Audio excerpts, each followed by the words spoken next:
ইসলামী আইনের বিরুদ্ধে অপপ্রচার করা হয়। এরা তো ক্ষমতায় গেলে সমস্ত মানুষকে পঙ্গু বানায় ফেলবে। কয় কিভাবে?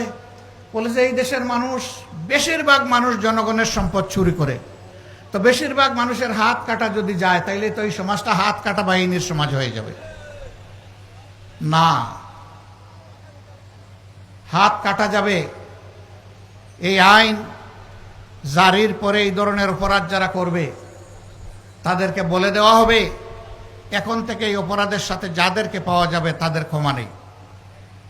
2 নম্বর দেখা হবে যে লোকটি চুরি করেছে সে কি পেটের জ্বালায় যন্ত্রণায় আগুন নিবানোর জন্য চুরি করেছে।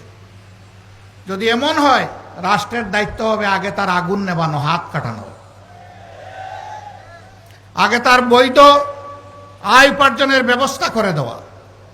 যদি সেরকম কিছু সক্ষমতা তার না থাকে তাহলে রাষ্ট্রকেই পরিবারের দায়িত্ব বহন করতে হবে।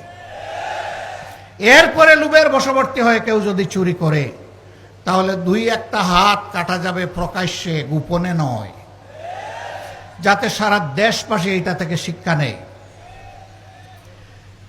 এখন কে সমাজে এই হাত কাটা বাহিনীর সদস্য হতে চাইবে? তখন পরিবারের সদস্যদেরকে বলবে চুরি করব তোমাদের জন্য, হাত কাটা যাবে আমার, আর এই হাত নিয়ে অপমানজনকভাবে আমি বেঁচে থাকব। আমার পক্ষে আজ থেকে আর চুরি করা সম্ভব নয়। জিনার শাস্তি সঙ্গে সার।